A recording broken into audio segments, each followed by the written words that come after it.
Namaskar. Today's lecture is perianal abscess in children. In previous lectures, we studied about endocrine disorders in children. In continuation of that, today we discuss about perianal abscess. Perianal abscess can cause significant morbidity if it left untreated, or in other words, we can say if it is not treated properly, then it causes severe morbidity. Its distribution among male to female is equal. However, it is more common in boys, especially 2 years of age or below 2 years of age. Approximately 57 to 86% of the patient present before 1 year of age.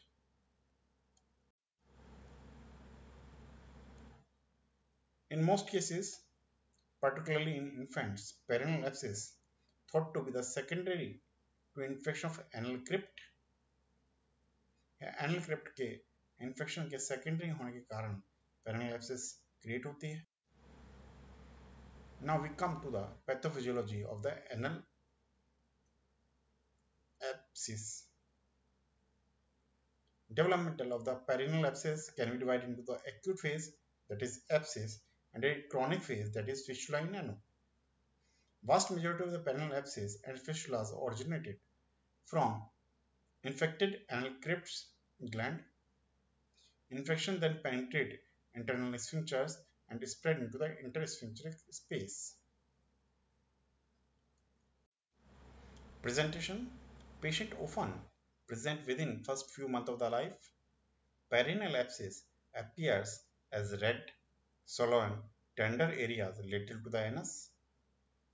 Anus के पास में लाल रंग का फूला हुआ और touch to pain that is tender area हमें मिलेगा. Child may be irritable or hold his or her bowel movement because of pain. History of perineal abscess include constipation, fever, painful defecations, refusal to walk, and rectal pain. These are the usual complaint which patient visit to the pediatric OPD. Most abscess are self-limited and spontaneously drain and resolve without surgical intervention. 50% can progress to fistula in ano with chronic drainage. For lesion that persist, a fistulectomy is required. For older children, perineal abscess may be secondary to underlying medical conditions. Such conditions include inflammatory bowel disease, especially Crohn's disease, immunocompromised states such as leukemia and AIDS, diabetes mellitus, and external trauma.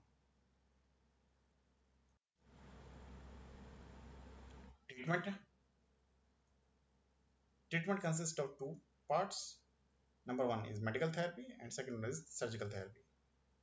Medical therapy के बीच में हम देखेंगे controversy exists regarding use of antibiotics for perineal abscess. Antibiotics are generally not indicated in otherwise healthy children, even as an adjuvant to incision and drain, that is IND process. For immunocompromised patient or those with the Crohn's disease, antibiotic therapy may be indicated. Organism involved is mostly coliform bacilli. Other organisms include mixed enteric flora, Staphylococcus aureus, Bactericide, fragilis, and group C Streptococci. In surgical therapy, optimal management of the perineal abscess is incision and drain. That means IND. With appropriate anesthesia and analgesia, abscess is incised over its most fluctuant portion. Cruciate or the elliptical incision may be used. Skin edges are excised and remove all the pus. Then dressing. Dressing with the Jatadi oil is very effective in this case. Follow up. Good perineal hygiene can minimize post-operative complications and repeat infections. SIDS bath should be continued until the abscess is resolved. In anal disorders, we see the SIDS bath is the best treatment to prevent recurrence of anorectal disorders.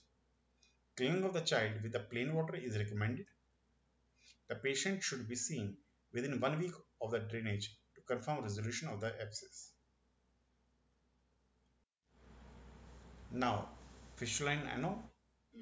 Fistula in ano is the disease which occurs due to untreated perineal abscess, or in other words we can say, if a perineal abscess is not treated properly, then it can cause fistula in ano. A fistula is an abnormal communication between the two epithelial lined surfaces. Communication usually between the anal canal and the perineal skin. Fistula in ano has been well recognized from ancient time. Hippocrates 460 before Christ used a Cetalon to cure fistula in ano. Great Indian surgeon Sushruta used a caustic ligature known as Chayashutra to treat fistula in ano. In 1337, John Adrian was the first to surgically lay open a fistula in ano. Frequency. Fistula in ano is not common in children as compared with the adults. It is more common in boys as compared to the girls. Congenital fistula in ano. Newborn with fistula in ano may or may not have an anus, that is imperforate anus. Male neonates may pass meconium per urethra through a fistula located in perineum, usually anterior to normally located anus. In female neonate, meconium can be passed through the vagina, vestibule, or the perineum. Both boys and girls present with recurrent UTI if fistula in ano is untreated. Acquired fistula in ano. More than 96% of the cases occur in infants younger than 1 year. The usual presentation involves a recurrent perineal abscess which may or may not have been surgically treated. One examination of the perineum may reveal an external opening of the fistula with an outpouching of the granulation tissue or purulent discharge. Fistula may appear as perineal abscess. An internal opening may be felt as a nodule on the wall of the anal canal. Opening is invariably single. Probing of fistula should be done with the patient under anesthesia to avoid creating pain. Before probing, we have to take consent from the parents. Second, we confirm or counsel of the parents as well as child. It is better to give an anesthesia prior to probing because the procedure is quite painful. In this slide, we can see various type of fistula. Here one, then second, third, we can see this, fourth and the fifth.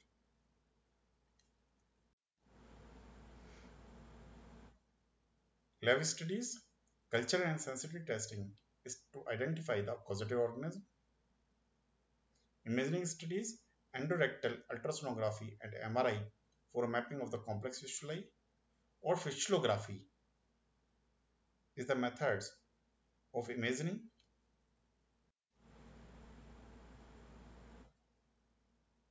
In this picture, we can see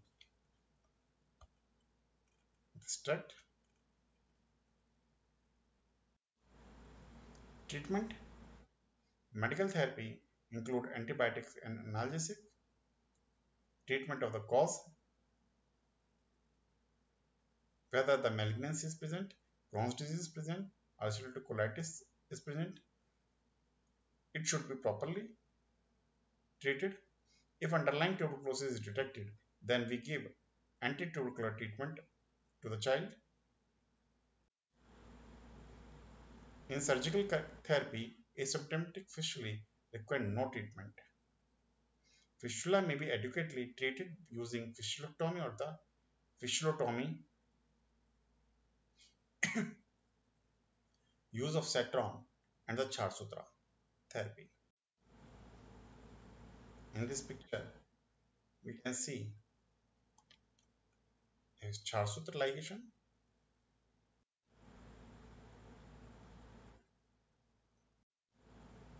Follow-up Follow-up care involves antibiotic treatment, surgical dressing, and use of laxatives.